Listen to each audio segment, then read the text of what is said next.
उससे पहले एमपी के उमरिया से एक बड़ी खबर आ रही है। उमरिया में सोन नदी में डूबने से 4 लोगों की मौत हो गई है। मृतकों में 2 सगी बहन और 2 लड़के शामिल हैं। चारों मृतक शहडोल के रहने वाले हैं। पिकनिक मनाने के लिए दोस्तों की मंडली गई थी। सेल्फी लेने के दौरान हादसे की आशंका जताई जा रही है। पाली पुलिस मौके पर मौजूद है और चारों शवों को बरामद कर लिया गया है। तो ये सावधान कर देने वाली खबर, नदी किनारे और ऐसे तमाम जगहों पर, चाहे वो ब्रिज से ही क्यों ना हो, सेल्फी लेना खतरनाक है। और ऐसे में देखिए 4 लोगों की मौत हो गई। ब्रजेंद्र तिवारी संवाददाता साथ जुड़ गए हैं। ब्रजेंद्र, इस मामले में और क्या जानकारी मिली है?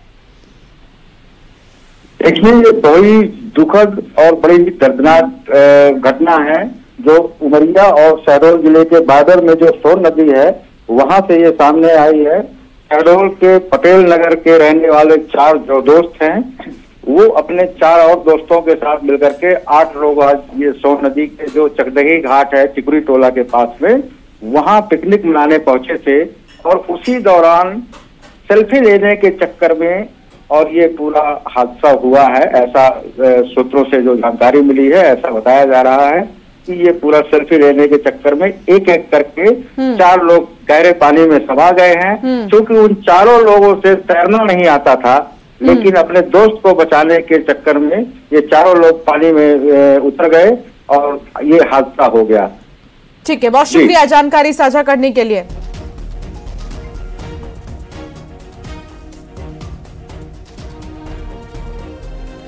खबरों में आगे बढ़ेंगे और बात करेंगे दंतेवाड़ा की, जहां ऑटो और बाइक की टक्कर हो गई और टक्कर में महिला का पैर कट गया है। महिला सहित 4 लोग घायल हुए हैं। महिला को जिला अस्पताल में भर्ती किया गया और मेला देखकर गीदम आ रहे थे ऑटो सवार, लेकिन इस बीच बेहद ही दुखद, महिला को जिला अस्पताल में भर्ती किया गया है। उसका पैर कट गया। मेला देखकर ये वापस लौट रहे थे, ऑटो में सवार थे। बाइक की टक्कर से महिला का पैर कट गया। दिनेश संवाददाता साथ जुड़ गए हैं। दिनेश, महिला की हालत अब कैसी है और टक्कर कैसे हुआ, क्या ये जानकारी मिल पाई है? जी, मैं बता दूं कि आज दंतेवाड़ा का ऐतिहासिक मेला है और आज यहाँ लाखों लोग जुटते हैं दंतेवाड़ा में। इसी दरमियान दंतेवाड़ा से वापसी के दौरान एक ऑटो में 5 से ज्यादा लोग सवार थे और वो ऑटो जब कार्ली पहुंचा तो कार्ली के विपरीत दिशा से एक मोटरसाइकिल आ रही थी जो बड़ी रफ्तार से थी और वो मोटरसाइकिल से ऑटो से टकराई और ऑटो दुर्घटनाग्रस्त हो गई, जिसमें सवार महिला, एक महिला है जिसका पैर 90% कट चुका है और उसके लगातार खून का बहाव हो रहा है, जिसे और एक उसमें सवार जो युवक था उससे मामूली चोटें आई है और मोटरसाइकिल जो चला रहे युवक को भी चोटें आई है। इनका इलाज 108 की मदद से इनको जिला अस्पताल पहुंचाया गया, जहां उनका इलाज चल रहा है। और देखा जा रहा है कि ये जो रफ्तार है, ये दुर्घटना जो हो रही है, ये लापरवाही की वजह से जो तेज रफ्तार के बाइकर्स है तेज रफ्तार में चलते हैं और नियंत्रण खो देते हैं और सामने वाली गाड़ी को ठोक देते हैं, जिससे ऐसा हादसा हो जाता है। इससे और ऐसे ही कहा जाता है कि तेज रफ्तार बहुत ही ज्यादा हानिकारक है और तेज रफ्तार के कहर ने एक महिला को अस्पताल पहुंचा दिया और ऐसे में उसके पैर में बहुत ज्यादा चोट आई है। जैसा कि आप जानकारी भी साझा कर रहे हैं, अस्पताल में भर्ती है। बहुत शुक्रिया दिनेश जानकारी साझा करने के लिए।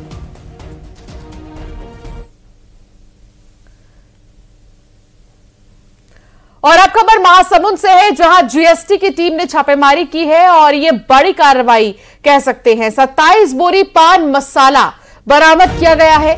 3,42,000 का पान मसाला जब्त किया गया है। दस्तावेज नहीं मिलने पर यह कार्रवाई की गई है। महासमुंद में भारी मात्रा में पान मसाला जब्त किया गया है, जिसकी कीमत लाखों रुपए में है। जब दस्तावेज नहीं दिखा पाई कंपनी, उसके बाद भारी मात्रा में पान मसाला जब्त की गई है।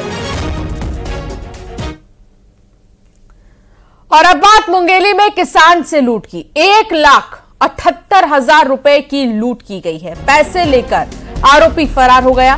सीसीटीवी में वारदात कैद हुई है। आरोपी की तलाश में पुलिस जुट गई है। मुंगेली में किसान से लूट की वारदात को अंजाम दिया गया। लगभग 1,78,000 रुपए की चोरी की गई। प्रशांत संवाददाता साथ जुड़ गए हैं। प्रशांत, ये पता चल पाया है कौन थे लुटेरे, कहां के रहने वाले थे? सीसीटीवी फुटेज के आधार पर कुछ भी जानकारी मिल पाई है अब तक? जी, मैं बता दूं कि पूरी घटना जो है मुंगेली की है, जहां बैंक से किसान जब 1,78,000 रुपए लेकर बैंक से निकला था घर जाने के लिए, उसी बीच में एक जो आरोपी है उसने उसके ऊपर टोमेटो केचप छिड़क दी है, जिसे साफ करने के लिए जैसे ही वो किसान झुका है वैसे ही उसके बैग जिसमें 1,78,000 रुपए थे उसे लेकर वो आरोपी भाग गया है। लेकिन जहां ये घटना घटी है वहीं सीसीटीवी था और सीसीटीवी में आरोपी का जो फुटेज है वो साफ दिखाई दे रहा है और पुलिस सीसीटीवी के आधार पर अब आरोपी की तलाश में जुटी हुई है। जी अंशिका, बहुत शुक्रिया जानकारी साझा करने के लिए। और अब खबर रायपुर से है, जहां पुलिस ने होली के दिन हुई हत्या के 2 आरोपियों को गिरफ्तार किया है। राजधानी में एक युवक की होली की रात हत्या कर शव सड़क पर फेंक दिया गया था। युवक के पेट और सीने पर चाकू से 10 से ज्यादा बार वार किए गए थे। पुलिस ने हत्या के 2 आरोपियों को पकड़ा, इनमें एक नाबालिग भी है। पुरानी बस्ती क्षेत्र की बीएसयूपी कॉलोनी निवासी मोहित सोनकर कबाड़ बिनता था। आरोपी नारायण साहू और नाबालिग की उससे पहले से जान पहचान थी। आरोपी जब भी शराब लेने जाते मोहित उनसे पैसे छीन लेता, इससे वे परेशान थे। नारायण साहू ने एक नाबालिग को 10,000 रुपए में सुपारी दे दिया। दोनों ने मिलकर हत्या की और फरार हो गए।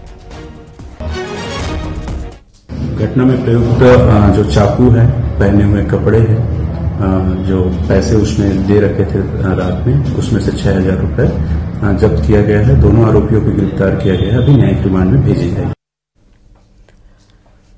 और अब खबर अंबिकापुर की, जहां पति ने पत्नी की बेरहमी से हत्या कर दी। दरअसल लकड़ी से पीट कर मौत के घाट पत्नी को उतारा। आरोपी को पुलिस ने गिरफ्तार भी कर लिया है। कमलेश्वरपुर थाना क्षेत्र के ललिया गांव का यह मामला बताया जा रहा है और अब गिरफ्तार भी कर लिया गया है। आरोपी पति को बेरहमी से हत्या की। पति को शराब पीने से मना करती थी पत्नी, जिससे गुस्सा होकर पति ने पत्नी की हत्या कर दी।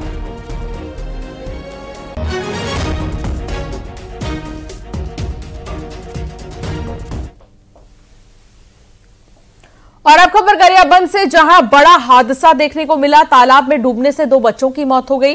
तालाब में नहाने के लिए बच्चे गए थे, दोनों बच्चों का शव बाहर निकाल लिया गया है। ग्राम धवलपुर के यादव पारा का यह मामला बताया जा रहा है। दोनों ही बच्चों के शव को अब बाहर निकाल लिया गया है। दोनों ही बच्चों की मौत हो गई है। नहाने के लिए गए थे तालाब के पास, लेकिन दोनों ही बच्चों के डूबने से उनकी मौत हो गई है। बेहद ही दुखद उनके शव को बाहर निकाल लिया गया है। परिवार में मातम का माहौल है।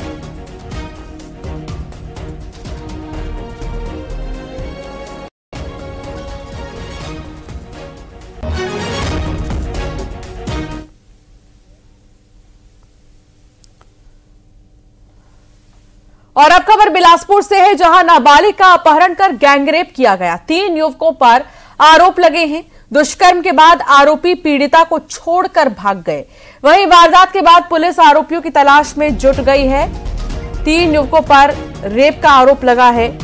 बिलासपुर की एक खबर, नाबालिग का अपहरण किया गया, गैंगरेप किया गया। 3 युवकों पर आरोप लगे हैं। हालांकि दुष्कर्म के बाद आरोपी पीड़िता को छोड़कर भाग गए थे। वारदात के बाद से ही पुलिस आरोपियों की तलाश में जुट गई है। एक नाबालिग है और 2 बालिग है, पर इसकी पुष्टि एक बार हिरासत में इनको लेकर आने के बाद और इनके डॉक्यूमेंट के जांच के बाद ही कर पाएंगे। और इससे अतिरिक्त धाराएं जो लगी है वो 376 डी की लगी है और 4-6 पॉक्सो एक्ट और इसके साथ 365 धारा भी लगी है। मेरा गला दबा दिया।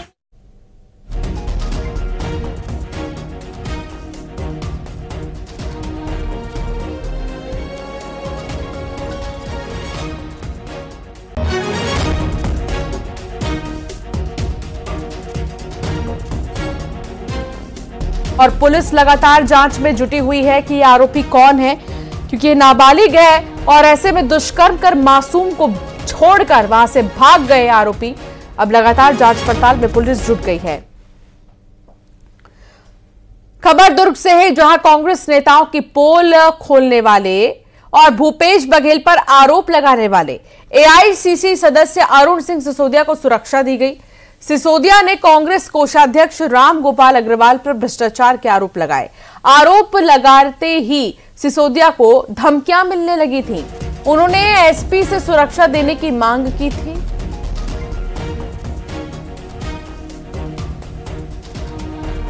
हालांकि इस बीच भूपेश बघेल की भी मुश्किलें कम होने का नाम नहीं ले रही।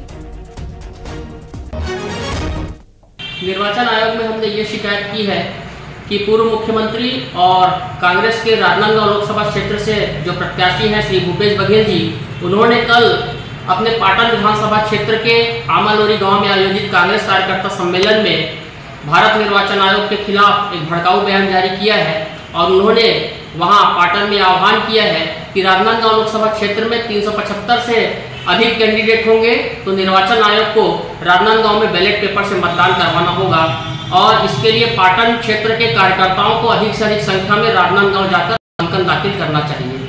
इस प्रकार उन्होंने पाटन क्षेत्र में निर्वाचन आयोग के खिलाफ कांग्रेस के कार्यकर्ताओं को उकसाने और भड़काने का काम किया है। इसी संबंध में हमने शिकायत की। और अब बात बिलासपुर की, जहां कांग्रेस उम्मीदवार देवेंद्र यादव का विरोध शुरू हो गया है। पार्टी के नेता और कार्यकर्ता उन्हें बाहरी बता रहे हैं। कांग्रेस नेता जगदीश कौशिक ने उनका विरोध करते हुए आमरण अनशन शुरू कर दिया। कौशिक कांग्रेस भवन के सामने धरने पर बैठ गए और अपनी मांग को लेकर उन्होंने दीवारों पर पोस्टर लगा दिए हैं।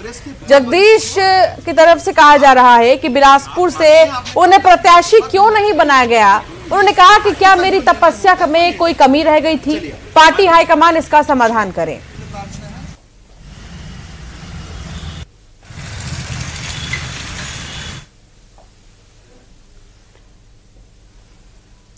और अब बात सरगुजा की, जहां लोकसभा सीट पर भी कांग्रेस प्रत्याशी घोषित हो जाने के बाद गुटबाजी देखने को मिल रही है। प्रेमनगर विधानसभा क्षेत्र के कांग्रेस कार्यकर्ता और पदाधिकारी शशि सिंह को टिकट दिए जाने का विरोध किया जा रहा है और प्रत्याशी बदलने की मांग पर अड़े हुए हैं।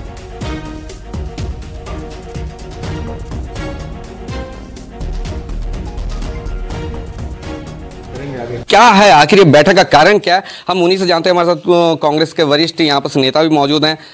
भैया, क्या आखिर ये क्यों नौबत आ रही है कि आखिर यहाँ बैठक क्यों हो रही है? देखिए, लोकसभा सरगुजा से कल कांग्रेस पार्टी की तरफ से शशि सिंह का नाम अधिकृत हुआ है प्रत्याशी के बतौर। तो जो हमारे प्रेमनगर विधानसभा क्षेत्र के जो प्रमुख कांग्रेस के कार्यकर्ता हैं, जो निष्ठावान कार्यकर्ता हैं, जो हमेशा कांग्रेस के लिए काम करते हैं, उनके मन में हताशा है। वो थोड़ा सा नाराज भी हैं क्योंकि शशि सिंह और उनका परिवार, उनके पिताजी तुलेश्वर सिंह, उनके और परिवार के सभी सदस्य हमेशा से 2008 से कांग्रेस का खिलाफत करते आए हैं। चाहे वो कोई भी चुनाव लड़े, उनके अधिकृत प्रत्याशियों के खिलाफ उनका परिवार काम किया है। इस बार भी शशि सिंह और उनका पूरा परिवार कांग्रेस के अधिकृत प्रत्याशी का खिलाफत किए हैं और उनके टिकट मिलने से कांग्रेस जनों को ये महसूस हो रहा है, हम सब निष्ठावान कार्यकर्ताओं को, कि जिनको सजा मिलना चाहिए उनको पुरस्कार मिला है। और इस बात को लेकर के सभी कांग्रेस के पदाधिकारी कार्यकर्ता उद्वेलित हैं और अपने आप स्वयं यहाँ उपस्थित हो रहे हैं कि हम लोग क्या करें, भविष्य में उसकी रणनीति बना रहे हैं।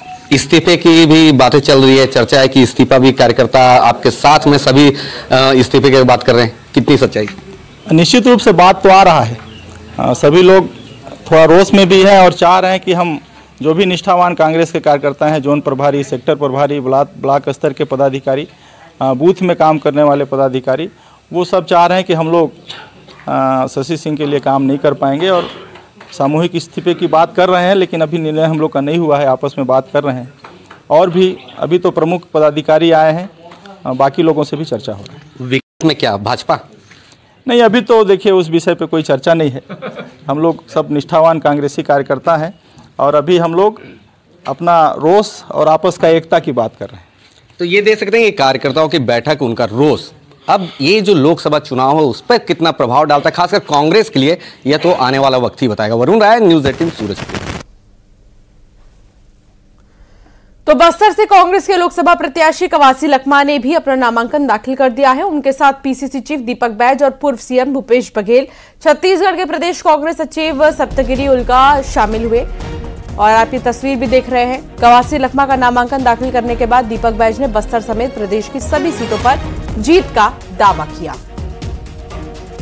पार्टी का हमारे प्रत्याशी माननीय कवासी लखमा जी का नामांकन हुआ है और हमारे साथ हमारे लोकप्रिय नेता पूर्व मुख्यमंत्री भूपेश बघेल जी, हमारे छत्तीसगढ़ के इंचार्ज सेक्रेटरी सप्तगिरी उल्का जी और हमारे प्रत्याशी और लकेश्वर बघेल जी, तमाम वरिष्ठ नेताओं के साथ आज नामांकन हुआ है। निश्चित रूप से चुनावी आगाज मजबूती के साथ चुनाव लड़ेंगे और बस्तर लोकसभा जीतेंगे। बस्तर में नामांकन के आखिरी दिन बीजेपी ने भी ताकत दिखाई। बीजेपी उम्मीदवार महेश कश्यप ने अपना पर्चा भरा। इस दौरान मुख्यमंत्री विष्णुदेव साय और डिप्टी सीएम अरुण साव, प्रदेश अध्यक्ष किरण सिंह देव भी मौजूद रहे। डिप्टी सीएम ने बीजेपी की जीत का दावा किया। हाँ, श्री महेश कश्यप जी हमारी भारतीय जनता पार्टी के हमारे यशस्वी प्रधानमंत्री श्री नरेंद्र मोदी जी के प्रत्याशी हैं। आज उनका नॉमिनेशन यहाँ पर फाइल किए हैं और ऐसे अवसर में हमारे प्रदेश के संगठन के प्रभारी, चुनाव के प्रभारी श्री नितिन नोइन जी भी मौजूद रहे। अब जिस कांग्रेस पार्टी के अध्यक्ष को भारतीय जनता पार्टी के मंडल अध्यक्ष ने हराया हो विधानसभा चुनाव में, जिस प्रदेश अध्यक्ष की टिकट लोकसभा से उनकी पार्टी ने काटी हो, अब उनकी बातों पर आप गंभीरता से मत लें। छत्तीसगढ़ में 11 की 11 सीटें भारतीय जनता पार्टी जीतेगी। तो बस्तर लोकसभा सीट पर 18 नामांकन हुए दाखिल, जिसमें कि 12 उम्मीदवारों ने दाखिल किए हैं 18 नामांकन पत्र। दूसरे चरण के लिए अब कल अधिसूचना जारी होगी। छत्तीसगढ़ में 3 सीटों पर दूसरे चरण में चुनाव होंगे। नामांकन पत्र दाखिल करने की अंतिम तिथि 4 अप्रैल होगी। इन सीटों में राजनांदगांव, कांकेर और महासमुंद है। दूसरे चरण में इन 3 सीटों पर वोट डाले जाएंगे।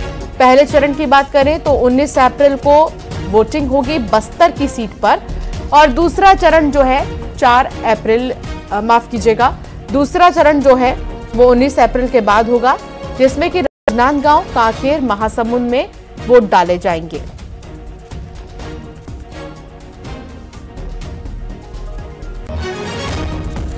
तो वहीं अब ग्वालियर से खबर, जहां गुंडों को पुलिस ने सबक सिखाया है। जी हां, हजीरा पुलिस ने गुंडों का जुलूस निकाला। फायरिंग करने वाले बदमाशों का जुलूस निकाला गया है और अपराधों से तौबा करने की शपथ दिलाई। दिन दहाड़े फायरिंग कर दहशत फैलाई थी इन्होंने। पड़ोसी रविंद्र बैस पर फायरिंग भी की थी। मामूली बात पर विवाद शुरू हुआ। सीसीटीवी में घटना कैद हुई और अब पुलिस की तरफ से सबक सिखाई गई।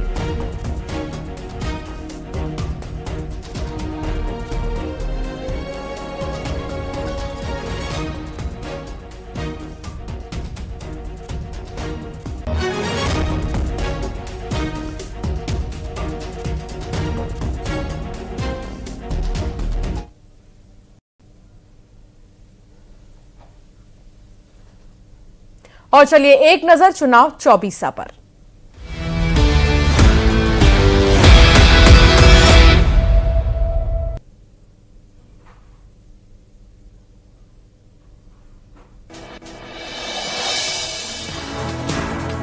छिंदवाड़ा में बीजेपी प्रत्याशी विवेक बंटी साहू ने कलेक्ट्रेट पहुंचकर दाखिल किया नामांकन।